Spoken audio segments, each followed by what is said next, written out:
Hello, नमस्कार, सत श्री अकाल, आदाब। स्वागत है एक बार फिर से आप सभी का आपके अपने एजुकेशनल चैनल समता एजुकेशन ट्रस्ट पर। और मैं हूं आपका जनरल अवेयरनेस और जनरल स्टडीज का एजुकेटर नवदीप सिंह। इस टॉपिक को, ये नोट एक आप देख रहे हैं, ये नोट आज़ादी के पहले का रिजर्व बैंक ऑफ इंडिया आप देख पा रहे हो यहाँ पे। और इसको देख करके आपको अंदाजा लग रहा है कि ये कितना पुराना नोट है, क्योंकि यहाँ पर महात्मा गांधी की फोटो नहीं है। यहाँ पे महात्मा गांधी की फोटो नहीं है। तो मैं वेट करूंगा, कमेंट सेक्शन में आप मुझे लिख करके बताइएगा कि ये व्यक्ति कौन है और किसकी फोटो भारतीय रिजर्व बैंक के नोट 10 रुपए के नोट पर लगी हुई है। और उसके बाद हम लोग बढ़ते हैं आगे। आगे बढ़ करके आप ये देख पा रहे हैं, एक तस्वीर है।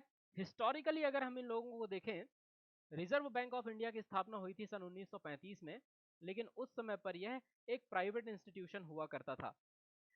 प्राइवेट इंस्टीट्यूशन के बहुत सारे मालिक थे और उन बहुत सारे मालिकों की एक फोटो यहाँ पर है, जिसे आप देख पा रहे हो। इन्हीं सब मालिकों का टोटल पेडअप कैपिटल मिला करके 5 करोड़ रुपए आरबीआई का इनिशियल पेडअप कैपिटल बनाया गया था। तो मतलब जितने पूंजीपति थे वो सारे के सारे यहाँ पर उपस्थित हैं। और इन्हीं पूंजीपतियों द्वारा भारत में रिजर्व बैंक को ओन किया जाता था, या रिजर्व बैंक का मालिकाना हक इनके पास होता था। आगे बढ़कर के हम लोग अब डिस्कस करते हैं कि रिजर्व बैंक ऑफ इंडिया की स्थापना के इतिहास में क्या क्या मुख्य अंश हैं। और उसके बाद हम लोग डिस्कशन करेंगे कि रिजर्व बैंक ऑफ इंडिया का फंक्शन क्या है। 1926 में देखें, 1926 में एक रॉयल कमीशन बना, और रॉयल कमीशन इंडियन करेंसी और फाइनेंस पर बना था, जिसने भारत में एक सेंट्रल बैंक बनाने की मांग की। उसके भी पहले अगर हम इतिहास को थोड़ा सा खंगालें, तो भारत 1947 में आजाद हुआ। 1947 के पहले भारत में अंग्रेजों का राज था और अंग्रेज यहाँ पर पूरी तरह से शासन कर रहे थे। 1919 में एक एक्ट आया था जिसे गवर्नमेंट ऑफ इंडिया एक्ट के नाम से जाना जाता है, या इसे मॉन्टेग्यू चेम्सफोर्ड रिफॉर्म एक्ट के नाम से भी जाना जाता है। इस गवर्नमेंट ऑफ इंडिया एक्ट में सबसे पहले भारत के मार्केट को स्टडी करने की बात कही गई थी कि भारत में जो बैंकिंग प्रणाली है वो किस तरह से कार्य कर रही है, भारत का मार्केट किस तरह से फंक्शन कर रहा है। इन सभी के बारे में डिटेल्स को जानने के लिए गवर्नमेंट ऑफ इंडिया के एक्ट के अंतर्गत जितने लोग थे उन सभी ने एक समिति की स्थापना की और उन्होंने भारत के मार्केट को स्टडी करना शुरू किया। कुछ दिनों तक स्टडी करने के बाद उन्हें यह समझ में आया कि भारत का जो बैंकिंग सिस्टम है, जहां पर बहुत सारे बैंक्स बन चुके हैं, और जैसा कि मैंने आपको बैंकिंग सिस्टम के वीडियो में बताया था कि भारत में बैंकों की स्थापना बहुत पहले से हो चुकी थी। इंपीरियल बैंक ऑफ इंडिया 1921 में बन चुका था, जो कि उस समय पर भारत का सबसे बड़ा बैंक था। और इन्हीं बैंकों के द्वारा भारत में सारी बैंकिंग सुविधाएं लोगों को प्रदान की जा रही थी। गवर्नमेंट ऑफ इंडिया एक्ट के अंतर्गत बनी हुई समिति ने जब मार्केट को स्टडी किया, तो बाजार के अध्ययन में उन्होंने पाया कि बहुत ज्यादा जरूरी है कि भारत में एक सेंट्रल बैंक हो जो कि पूरी की पूरी भारत की बैंकिंग प्रणाली को कंट्रोल करे। उन्होंने रेकमेंडेशन दी, यानी कि सिफारिश की कि एक रिजर्व बैंक ऑफ इंडिया या एक सेंट्रल बैंक ऑफ इंडिया, जो कि भारत का एक केंद्रीकृत बैंक के तौर पर कार्य करेगा, ऐसी कोई बॉडी होनी चाहिए। 1927 में इस बिल पर विचार करने के बाद ये रिकमेंडेशन को कंसिडर कर लिया गया, और लेजिस्लेटिव असेंबली में कुछ समय के बाद प्रॉपर एग्रीमेंट ना होना हो जाने की वजह से, सेक्शंस जो अलग अलग लोगों के थे उनमें सहमति ना बन पाने की वजह से, फाइनली इस बिल को किसी भी तरह से विड्रॉ कर दिया गया। अब इस ये बिल विड्रॉ हुआ। बिल विड्रॉ होने के बाद रिजर्व बैंक ऑफ इंडिया का जो कॉन्सेप्ट था वो कॉन्सेप्ट 1927 में खत्म हो गया। लेकिन एक बैंक जो कि सेंट्रल बैंक के रूप में कार्य करेगा उसे तो बनाना ही था। तो इसके बाद 1933 में इंडियन कॉन्स्टिट्यूशनल रिफॉर्म्स, जब भी ये शब्द आएगा इसके बारे में आप सुनिएगा हमेशा, कि भारतीय संवैधानिक सुधारों पर एक श्वेत पत्र जारी किया गया। श्वेत पत्र का मतलब होता है, व्हाइट पेपर का मतलब होता है गवर्नमेंट द्वारा जारी किया गया एक ऑफिशियल पेपर, उसको व्हाइट पेपर बोलते हैं। तो इंडियन कॉन्स्टिट्यूशनल रिफॉर्म्स पे एक व्हाइट पेपर जारी किया गया, और उस व्हाइट पेपर में रिजर्व बैंक के क्रिएशन की बात कही गई। तो पहले जो लूप होल थे कि सभी सेक्शंस ने इसको एक्सेप्ट नहीं किया था, और सभी लोग ये मानने को तैयार नहीं थे कि भारत में एक केंद्रीय बैंक की स्थापना की जानी चाहिए, वो बदल गई। एक फ्रेश बिल लेकर के आया गया लेजिस्लेटिव असेंबली में, और पुराने बिल को स्क्रैप कर दिया गया। और 1934 में ये बिल पास हो गया। 1934 में इस बिल के पास होने के बाद गवर्नर जनरल के एक्सेंट आने के बाद, उनकी सहमति प्राप्त होने के बाद reserve bank of India act, RBI act बनाया गया 1934 में। तो reserve bank of India act 1934 में बना, जिस पर सारे गवर्नेंस की बात कही गई कि किस तरह से रिजर्व बैंक ऑफ इंडिया काम करेगा, किस तरह से ये भारत की बैंकिंग प्रणाली को गवर्न करेगा और क्या शासन के पूरे तरीके होंगे। 1935 में 1 अप्रैल को रिजर्व बैंक ऑफ इंडिया की स्थापना हो गई और इसने कार्य करना शुरू कर दिया। प्राइवेट शेयर होल्डर्स जो थे उन्होंने मिल करके 5 करोड़ रुपए का पेड अप कैपिटल इकट्ठा किया था और उसी 5 करोड़ रुपए के पेड अप कैपिटल के साथ ही रिजर्व बैंक ऑफ इंडिया की शुरुआत हुई थी। Initially reserve bank of India 5 crore रुपए के साथ शुरू हुआ। Initially reserve bank of India में सारे लोग प्राइवेट शेयर होल्डर्स थे, यानी कुल मिलाकर ये एक निजी बैंक था, सरकारी बैंक नहीं था। और 1942 में रिजर्व बैंक ऑफ इंडिया ने करेंसी इशुइंग राइट्स बर्मा के भी अपने अंडर रख लिए। यानी कि देखो 1935 में इसकी स्थापना हुई थी, 1935 में इसकी स्थापना होने के बाद 1942 तक भारत का रिजर्व बैंक बर्मा के रिजर्व बैंक के रूप में भी कार्य कर रहा था और 1942 में भारत ने बर्मा के रिजर्व बैंक के रूप में कार्य करना बंद कर दिया। यानी बर्मा का भी सेंट्रल बैंक भारतीय रिजर्व बैंक था, जिसने 1942 में इस राइट को छोड़ दिया। और उसके पीछे की वजह है कहीं ना कहीं वर्ल्ड वॉर टू। जब आप वर्ल्ड वॉर टू को पढ़ते हैं तो आपको यह समझ में आता है कि उस समय पर जापानीज फोर्सेस बर्मा पर पूरी तरह से कब्जा कर चुकी थी और बर्मा पर कब्जा करने के बाद भारत ने जो भी वहां पर वॉर लड़े, उन सभी वॉर्स में ब्रिटिशर्स काफी ज्यादा बैकफुट पर थे। ब्रिटिशर्स के बैकफुट पे होने की वजह से कहीं ना कहीं बर्मा ब्रिटिशर्स के कंट्रोल से छूटता गया और उस समय पर 1942 तक ब्रिटिशर्स को एक तो जर्मनी की तरफ से बहुत बड़ी चुनौती मिल रही थी और दूसरी भारत में जापान की तरफ से बहुत बड़ी चुनौती मिल रही थी। इन दोनों चुनौतियों का सामना करते हुए रिजर्व बैंक ऑफ इंडिया ने जब बर्मा के करेंसी इशुइंग अथॉरिटी को छोड़ा तो उस समय पर इनके लिए एक रिलीफ जैसा था। अब बाकी बर्मा की बात करें तो बर्मा की तब राजधानी हुआ करती थी रंगून, जो कि आज म्यांमार के नाम से जाना जाता है और म्यांमार की अब जो राजधानी है वो है नेपिदा। ठीक है, आगे बढ़कर के हम लोग डिस्कस करते हैं कि 1947 में रिजर्व बैंक ऑफ इंडिया ने गवर्नमेंट ऑफ बर्मा का बैंकर बनना स्वीकार करना बंद कर दिया, बैंकर के रूप में कार्य करना पूरी तरह से बंद कर दिया 1947 में।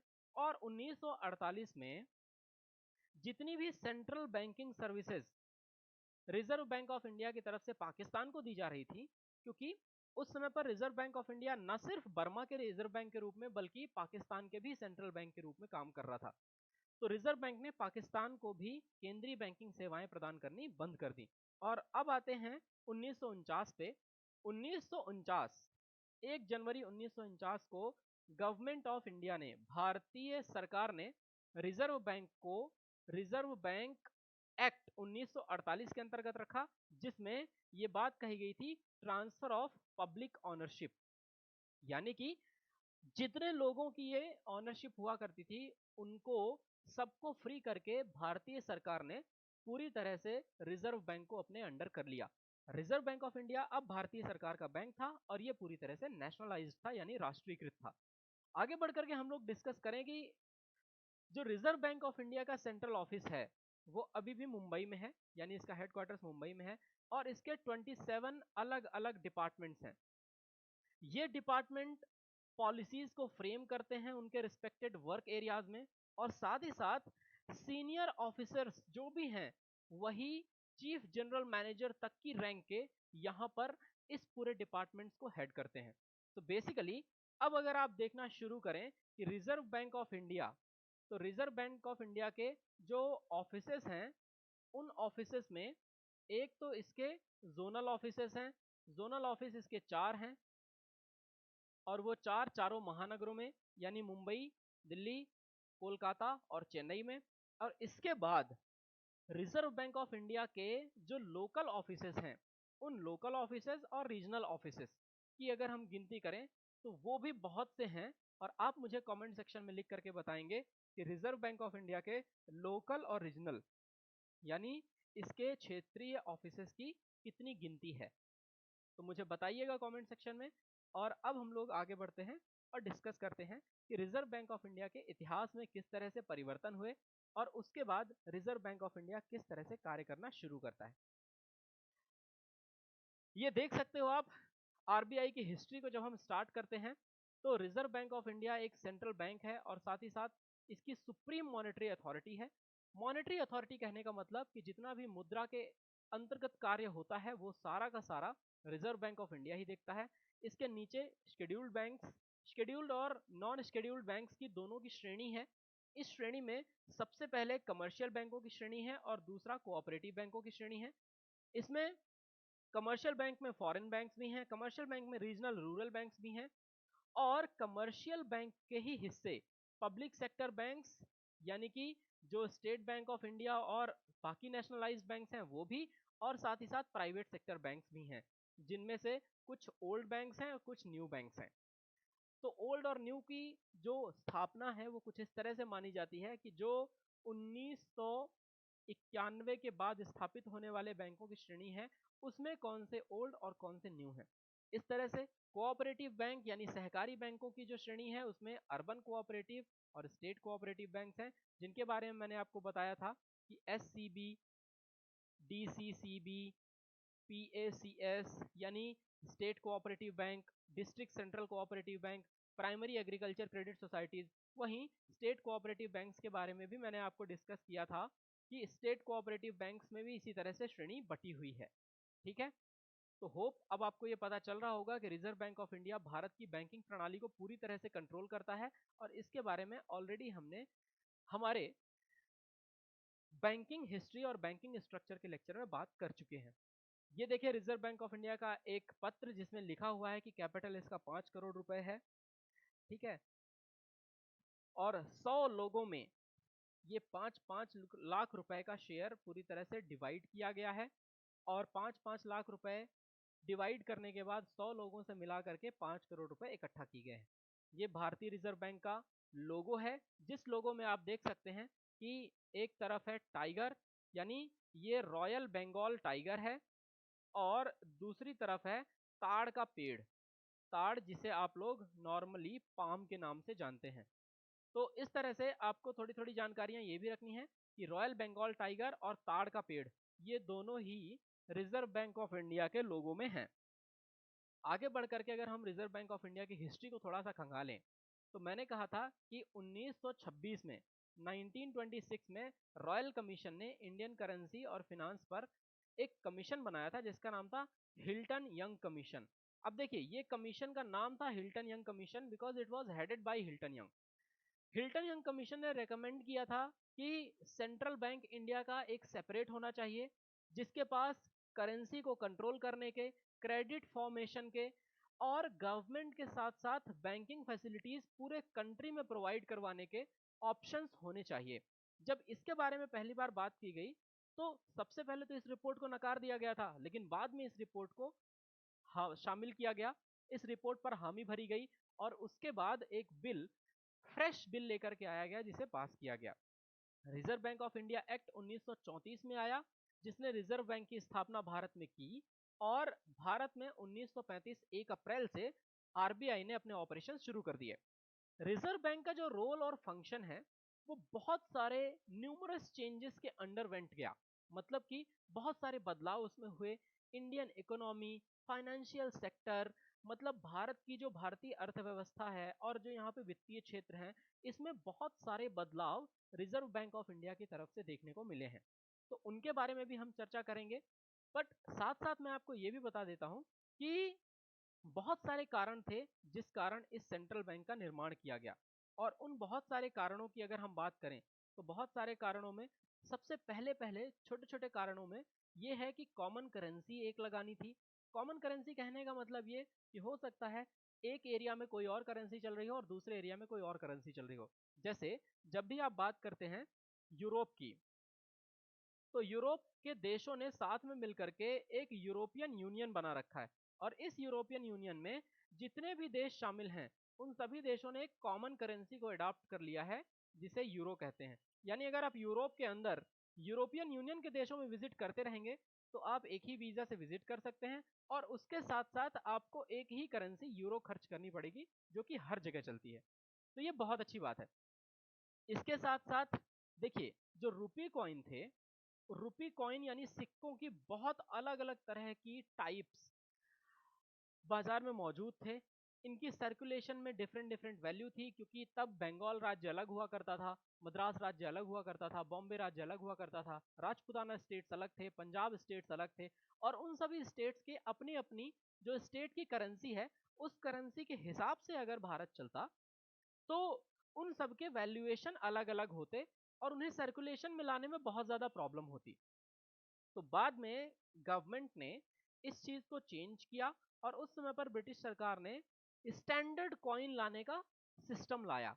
स्टैंडर्ड कॉइन कहने का मतलब ये कि मुर्शिदाबाद में जो सिक्का छपता था उस सिक्का को स्टैंडर्ड कॉइन मान लिया गया और बाकी सारे के सारे जो रुपीस थे उनका एक्सचेंज रेट इसी के हिसाब से रखा गया। एक्सचेंज रेट कहने का मतलब ये होता है कि यदि आप 10 रुपए का नोट लेकर के जाते हो तो उसके बदले में आप एक एक रुपए के 10 सिक्के ला सकते हो। That is called exchange rate.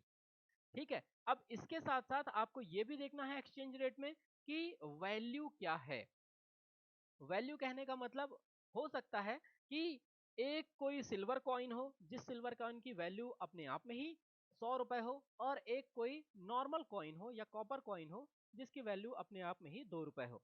तो ये सभी रेट ऑफ एक्सचेंज को प्रॉपरली बनाने के लिए और सिक्का रुपी को चलाने के लिए एक डिस्काउंट दिया जाता था। और वो डिस्काउंट जैसे कि किसी भी करेंसी की आप बात करें, लेट से एक्स करेंसी है और इस एक्स करेंसी को मैंने कह दिया ये सिल्वर की करेंसी है। अब सिल्वर की करेंसी को अगर आप मार्केट में लेकर के जाओगे तो उसके बदले में कॉपर की करेंसी आपको मिलेगी। अब इसमें जो भी डिस्काउंटिंग होती थी उस डिस्काउंटिंग को बट्टा कहा जाता था। ठीक है, जो भी आदान प्रदान में भिन्नता होती थी उसे बट्टा कहा जाता था। डिस्काउंटिंग की बात कर रहे हैं हम लोग। अच्छा, इसके अलावा ये भी जानना है आपको कि गवर्नमेंट ने बहुत सारी इंक्वायरी रिसीव की। जितने भी संग्रहकर्ता थे या कलेक्टर्स थे जिन्होंने इसका कलेक्शन किया कि बट्टा को किस तरह से चार्ज किया जाना चाहिए और अलग अलग सिक्कों के लिए किस तरह से उन्हें जमींदार और फार्मर्स से कलेक्ट किया जाना चाहिए। बाद में बैंक ने एक वैल्यू प्रपोज करके फिक्स कर दी और सिक्का रुपीस को प्रॉपरली इंडियन मार्केट में एक फिक्स हिसाब से चलाना शुरू कर दिया। सेम बट्टे के हिसाब से ये चलने लगा। तो भारत में जो भारत का सिस्टम है वो सिस्टम पूरी तरह से कार्य करने लगा और एक स्टैंडर्डाइज्ड करेंसी सिस्टम हो गया। लेकिन आगे चल करके कुछ और बदलाव आए और यही बदलाव रिजर्व बैंक ऑफ इंडिया को थोड़ा सा अलग करते हैं सबसे। बैंक जो भी इनलैंड एक्सचेंज है उसको स्टेबलाइज करना चाहता था। कहने का मतलब ये कि अंतरदेशीय विनिमय को स्थिर करना चाहता था। भारत के अंदर, इंडिया के अंदर भी इतनी ज्यादा प्रॉब्लम्स ना हो कि एक सिक्का जो कि पंजाब में चलता है वो जा करके चेन्नई में नहीं चल रहा, और अगर चेन्नई में चल भी रहा है तो उसका एक्सचेंज रेट पता नहीं चल रहा। अगर ऐसा कुछ होगा तो भारत अपने आप यूनाइट नहीं हो पाता। तो बाद में जो सिक्का कॉइन है, सिक्का कॉइन को स्टैंडर्ड कॉइन की तरह प्रोविंसेस में भी इंट्रोड्यूस कर दिया गया। यानी कि सिक्का को सारे के सारे प्रांतों में भी एक मानक सिक्के के रूप में लागू कर दिया गया और लोगों ने सिक्का को ही अडॉप्ट कर लिया। तो ये सिक्का कॉइन कहाँ का था, इसका नाम जरूर याद रखिएगा। This was from Murshidabad. Point clear है। आगे बढ़ करके अब हम डिस्कस करते हैं कि रिजर्व बैंक ऑफ इंडिया के क्या क्या फंक्शंस हैं और आरबीआई किस तरह से अपने फंक्शंस को परफॉर्म करता है। तो देखें, रिजर्व बैंक ऑफ इंडिया के जितने भी फंक्शंस हैं उनमें कुछ आपके सामने हैं जो कि आप देख सकते हो कि फाइनेंशियल सिस्टम के सुपरवाइजर के तौर पर, फॉरेन एक्सचेंज मैनेजमेंट को देखने के तौर पर, बैंकरों के बैंक के रूप पर, करेंसी इशू करने वाले, मॉनेटरी पॉलिसी बनाने वाले और गवर्नमेंट के बैंकर के तौर पर। यानी आरबीआई के जो रोल हैं वो रोल बहुत सारे हैं और जिस हिसाब से ये भारत के अंदर कार्य कर रहा है, नो डाउट भारत की बैंकिंग प्रणाली को पूरी तरीके से मैनेज करने का काम रिजर्व बैंक ऑफ इंडिया के अंतर्गत ही आता है। अब अगर फंक्शंस की बात करते हैं हम लोग, तो सबसे पहले आता है मॉनेटरी अथॉरिटी यानी मौद्रिक प्राधिकरण। जितनी भी नेशनल मॉनेटरी पॉलिसी के अंदर नीतियां आती हैं, उनको फॉर्मुलेट करना और उन्हें इम्प्लीमेंट करने का काम, यानी उनके गठन और उनके कार्यान्वयन करने का काम पूरी तरह से रिजर्व बैंक ऑफ इंडिया का है। पॉलिसी को फॉर्मुलेट किया जाए, उसे इम्प्लीमेंट किया जाए, that comes under completely the reserve bank of India. उसके साथ साथ ये भी कहा गया कि पूरे देश के अंदर प्राइस स्टेबिलिटी को बना करके रखना, ताकि ग्रोथ होती रहे और ऐसा भी ना हो कि लोग परेशान हो। मतलब कहने का ये कि एग्जाम्पल के तौर पर, अगर आज 100 रुपए की कोई चीज मिल रही है, तो वो 100 रुपए से अगर 102 रुपए की मिलने लगे, तो 100 रुपए खर्च करने वाले को कोई समस्या नहीं होगी, क्योंकि मात्र रेट 2 ही रुपए बढ़ा है या 2% ही बढ़ा है। अब अगर ये 100 से बढ़ के अचानक 150 रुपए हो जाए, तो लोग विकल्प की तलाश यानी अल्टरनेटिव की तलाश करने लगते हैं। अब बेसिक बात यह है कि यदि 100 रुपए का कोई भी गुड्स, अगर वो आज से 10 साल पहले 100 रुपए में बिक रहा था और आज भी 100 रुपए में बिक रहा है, तो सिंपल सी बात है, अदर सेक्टर में महंगाई यदि ना बढ़े तो ठीक, परंतु अगर अदर सेक्टर में महंगाई बढ़ी, तो इस 100 रुपए को जो कि 10 साल से बेचा जा रहा है, इस प्रोडक्ट को बेचने में परेशानी होगी। और साथ ही साथ जो प्रोड्यूसर्स होते हैं यानी जो मैन्युफैक्चरर्स हैं, जो उत्पादक लोग हैं, उन उत्पादक लोगों को कुछ ना कुछ लुभावना दिखना चाहिए। अब अगर उन्हें यह दिख गया कि 100 रुपए की चीज को हम 102 रुपए में बेच सकते हैं, तो कंट्री में प्रोडक्शन भी ज्यादा होगा और प्रोडक्शन बढ़ेगा भी, और साथ ही साथ याद रखिएगा देश की जीडीपी भी बढ़ेगी, क्योंकि जब प्रोडक्शन बढ़ता है तो जीडीपी भी बढ़ती है। लेकिन एक चीज याद रखेंगे कि थोड़ा बहुत प्राइस हाइक ग्रोथ में हेल्प करता है।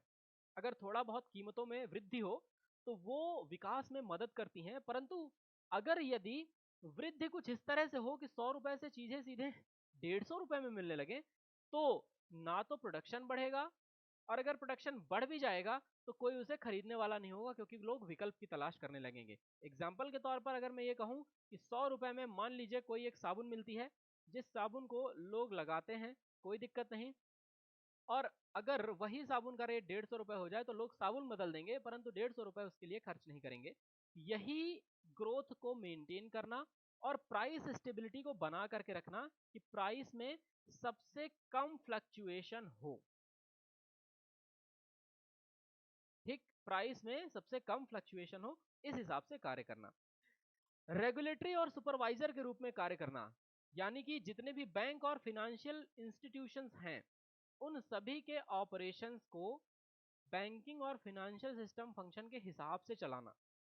पैरामीटर सेट करना कि उन्हें किस तरह से कार्य करना है, फिनेंशियल इंस्टीट्यूट और बैंक्स किस तरह से काम करेंगे। साथ ही साथ जो भी इन्वेस्टर्स हैं, इन्वेस्टर्स के इंटरेस्ट को और उनको इकोनॉमिक और कॉस्ट इफेक्टिव बैंकिंग भी प्रोवाइड करवाना, ताकि लोगों में या निवेशकों में कभी उनके हितों की असुरक्षा महसूस ना हो। ऐसा नहीं होना चाहिए कि उनके हितों की असुरक्षा उन्हें महसूस हो और फिर जनता को आर्थिक और प्रभावी बैंकिंग ना मिल पाए। तो आर्थिक लाभ भी मिलना है, प्रभावी बैंकिंग भी मिलना है, और इसके लिए रिजर्व बैंक ऑफ इंडिया का रेगुलेटरी और सुपरवाइजरी फंक्शन मजबूत होना जरूरी है। आगे बढ़कर के अगर हम डिस्कस करें कि फॉरेन एक्सचेंज मैनेजमेंट का काम भी रिजर्व बैंक ऑफ इंडिया के अंतर्गत आता है, तो देखें इसमें सबसे पहले फॉरेन एक्सचेंज मैनेजमेंट एक्ट 1999 जो आया, इसके अंतर्गत पूरे कार्य जो भी किए जाते हैं, उन सभी को कार्यान्वित करने का कार्य रिजर्व बैंक ऑफ इंडिया का है। और दूसरा, एक्सटर्नल ट्रेड, यानी जो भी हमारे तरह से एक्सपोर्ट होता है, हमारा जो क्रॉस बॉर्डर ट्रेड है, उसको डेवलप करना और फॉरेन एक्सचेंज मार्केट को इंडिया के अंदर मजबूत बनाना। क्योंकि जब भी कोई प्रोडक्ट बाहर भेजा जाता है, तो उस प्रोडक्ट को भेजने के बदले जो पेमेंट रिसीव होती है, वो फॉरेन एक्सचेंज रिजर्व में ही रिसीव होती है। ठीक है, एफईआर में। और ये गवर्नमेंट के बिहाफ में reserve bank of India he manage करता है। इसके साथ साथ करेंसी इशुअर, मुद्रा जारी करने वाला, याद रखेंगे मुद्रा जारी करने वाला रिजर्व बैंक ऑफ इंडिया ही है। अब यहां पर एक पॉइंट और है, वो ये कि 1 रुपए का नोट और जितने सिक्के हैं, ये सभी reserve bank of India issue करता है। ₹1 का नोट और जितने सिक्के हैं ये सभी गवर्नमेंट इशू करती है, और ₹2 का नोट और इसके ऊपर के जितने नोट हैं वो सभी रिजर्व बैंक ऑफ इंडिया द्वारा इशू किए जाते हैं। ठीक है, तो इस तरह से ये जरूर याद रखिएगा कि ₹1 का नोट और कॉइन सारे गवर्नमेंट द्वारा इशू किए जाते हैं। दूसरा, ₹2 का नोट और उसके ऊपर जितने भी हस्ताक्षर आपको देखने को मिलेंगे वो हमेशा आरबीआई के गवर्नर के होंगे, लेकिन अगर आप ₹1 के नोट के ऊपर साइन देखेंगे तो वो हमेशा वित्त सचिव के होंगे, यानी फाइनेंस सेक्रेटरी के होंगे। ठीक है, पब्लिक को एडेक्वेट करेंसी नोट प्रोवाइड करवाना ताकि वो अच्छी क्वालिटी में आदान प्रदान कर सकें, पर्याप्त रूप में उनके पास रुपया हो ताकि उन्हें किसी तरह की समस्या ना हो, जैसी डिमोनेटाइजेशन के टाइम पर या विमुद्रीकरण के समय पर हुई थी।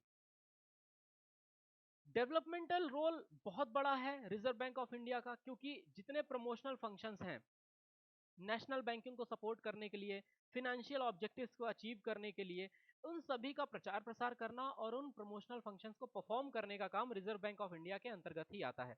यानी आरबीआई ही नेशनल बैंकिंग को सपोर्ट कर रहा है पूरी तरह से और इसके फिनेंशियल ऑब्जेक्टिव्स को इंटरनेशनली पूरा करने की कोशिश कर रहा है। रिलेटेड फंक्शंस जितने भी हैं रिजर्व बैंक ऑफ इंडिया के, उनको भी डिस्कस कर लेते हैं कि बैंकिंग सॉल्यूशन सेंट्रल और स्टेट गवर्नमेंट को प्रोवाइड करवाना, जब भी उन्हें जरूरत हो तो उन्हें पैसे देना, उधार देना, और साथ ही साथ उन्हें किसी भी तरह की मदद के लिए हमेशा रेडी रखना। तो यानी कि ये गवर्नमेंट के बैंकर के रूप में भी कार्य करता है, क्योंकि केंद्र और राज्य सरकारों को बैंकिंग समाधान या यूं कहें सीधे सीधे क्रेडिट लाइन इनफ्लो आरबीआई की तरफ से ही जाता है। आरबीआई को chief banker to all banks कहा जाता है, और ये सभी के सभी शेड्यूल्ड बैंकों के बैंकिंग अकाउंट को मेंटेन करता है।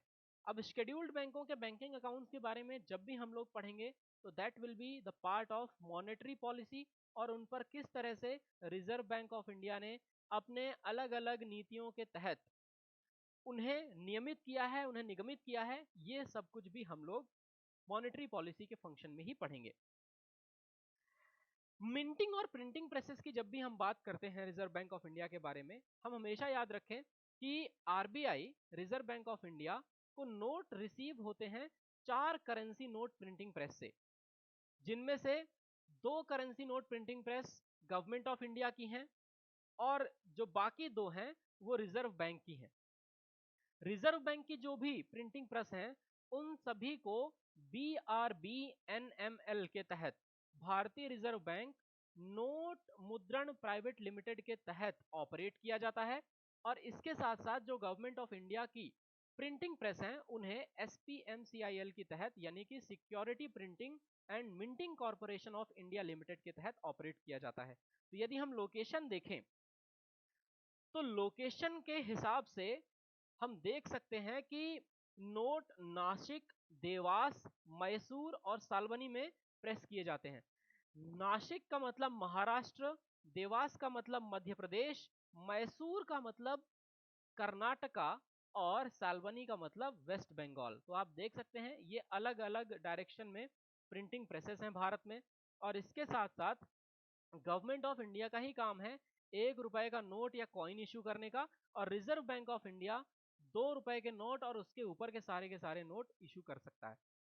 आरबीआई एक्ट 1934 के अंदर यह भी लिखा गया है कि आरबीआई को जरूरत पड़े तो 5,000 और 10,000 के डिनोमिनेशंस में नोट जारी कर सकता है, यानी ₹5,000 और ₹10,000 के नोट भी आ सकते हैं जरूरत पड़ने पर।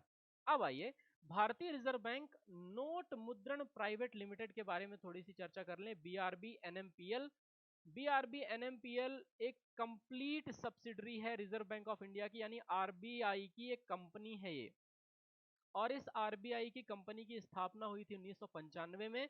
मैसूर और सालबनी ये जो 2 जगहें हैं ये बीआरबी एनएमपीएल की हैं, यानी कि बीआरबी एनएमपीएल के अंतर्गत मैसूर की प्रिंटिंग प्रेस और सालबनी की प्रिंटिंग प्रेस, वहीं नासिक और देवास की प्रिंटिंग प्रेस आएगी एसपीएमसीआईएल के अंतर्गत, जिसका फुल फॉर्म मैंने आपको ऑलरेडी बताया है, security printing and minting corporation of India limited. अब आगे बढ़ करके अगर हम लोग डिस्कस करें तो गवर्नमेंट की ओन प्रेसेस नासिक में है, देवास में है, मैसूर में है और सालबनी में है, और कॉइन्स को मिंट किया जाता है 4 जगहों पर, जिनमें मुंबई, हैदराबाद, कलकत्ता और नोएडा शामिल हैं। तो होप आपको ये पॉइंट पूरी तरह से क्लियर होता चल रहा होगा। अब अगर रिजर्व बैंक ऑफ इंडिया के बारे में थोड़ा सा हम लोग डिस्कशन करें कि आरबीआई में किस तरह से बोर्ड ऑफ मेंबर्स होते हैं, तो उस बोर्ड ऑफ मेंबर्स की श्रेणी में दो तरीके के मेंबर्स होते हैं, जिनमें हम कह सकते हैं कि एक एग्जीक्यूटिव मेंबर होते हैं। एग्जीक्यूटिव का मतलब होता है फुल टाइम मेंबर्स, और दूसरे होते हैं नॉन एग्जीक्यूटिव मेंबर्स। अब एग्जीक्यूटिव और नॉन एग्जीक्यूटिव मेंबर्स जो हैं, उनमें एग्जीक्यूटिव में एक तो होता है गवर्नर। हमेशा याद रखिएगा, गवर्नर जो है वो एग्जीक्यूटिव मेंबर की श्रेणी में आता है, और दूसरा जिसे आप कह सकते हो वो है डिप्टी गवर्नर। तो इस तरह से हम दो लोगों के बारे में पढ़ते हैं यहाँ पे, गवर्नर, और चार होते हैं डिप्टी गवर्नर। गवर्नर और डिप्टी गवर्नर दोनों का ही टर्म जो होता है वो 3 साल के लिए होता है, और साथ ही साथ जो सीनियर मोस्ट डिप्टी गवर्नर होता है उसे गवर्नर के रूप में नियुक्त किया जाता है appointment committee of the cabinet द्वारा। हमेशा याद रखिएगा, अपॉइंटमेंट कमेटी ऑफ कैबिनेट, जिसके प्रधानमंत्री हेड होते हैं, इसी के द्वारा किसी भी गवर्नर की नियुक्ति की जाती है। जनरली तो आईएएस ऑफिसर्स ही होते हैं जो आरबीआई के गवर्नर बनते हैं, परंतु इतिहास में ऐसा भी हुआ है कि कोई बहुत अच्छा इकोनॉमिस्ट भी रिजर्व बैंक ऑफ इंडिया का वाइल्ड कार्ड एंट्री मार करके गवर्नर बना है, जैसे कि डॉक्टर मनमोहन सिंह या रघुराम राजन। एक गवर्नर, चार डिप्टी गवर्नर, यहाँ पर आप देख सकते हैं executive members full time members होते हैं। 3 साल तक का इनका टेन्योर यानी कार्यकाल होता है। आगे 2 साल तक बढ़ाया भी जा सकता है गवर्नमेंट के द्वारा ही, यानी 5 साल मैक्सिमम हो सकता है। 3 साल तो फिक्स्ड है, 2 साल बढ़ाया जा सकता है। और इनकी नियुक्ति करती है appointment committee of the cabinet.